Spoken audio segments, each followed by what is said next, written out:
This might just do nobody any good.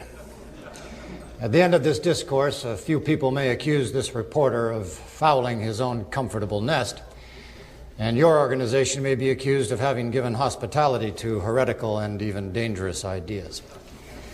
But the elaborate structure of networks, advertising agencies, and sponsors will not be shaken or altered. It is my desire, if not my duty, to try to talk to you journeymen with some candor about what is happening to radio and television. And if what I say is responsible, I alone am responsible for the saying of it. Our history will be what we make of it. And if there are any historians about 50 or 100 years from now, and there should be preserved the kinescopes of 1 week of all three networks, they will there find, recorded in black and white and in color, evidence of decadence, escapism, and insulation from the realities of the world in which we live. We are currently wealthy, fat, comfortable, and complacent. We have a built-in allergy to unpleasant or disturbing information. Our mass media reflect this.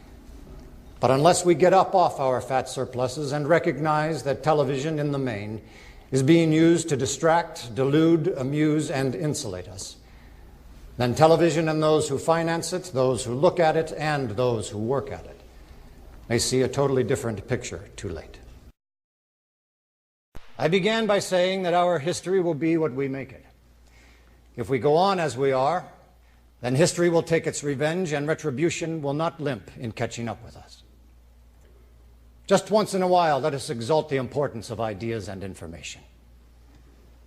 Let us dream to the extent of saying that on a given Sunday night, the time normally occupied by Ed Sullivan is given over to a clinical survey on the state of American education.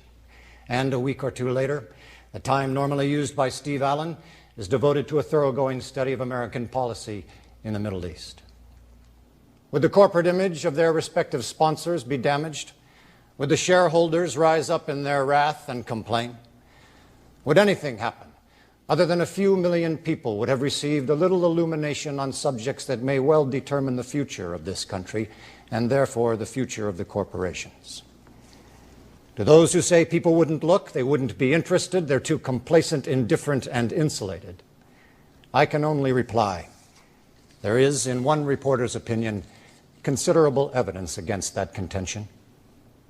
But even if they are right, what have they got to lose? Because if they are right, and this instrument is good for nothing but to entertain, amuse, and insulate, then the tube is flickering now, and we will soon see that the whole struggle is lost. This instrument can teach, it can illuminate, and yes, it can even inspire. But it can do so only to the extent that humans are determined to use it towards those ends.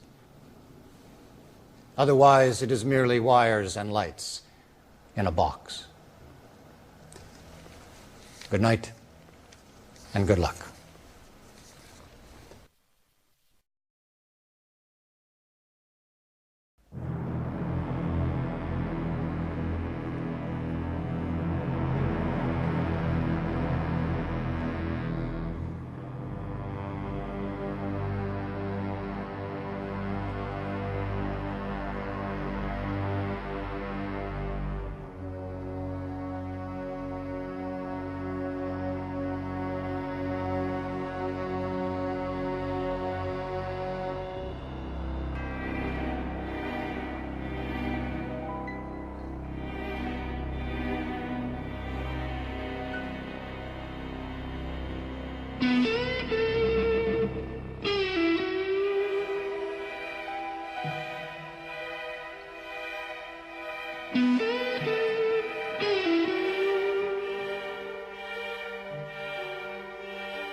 Mm-hmm.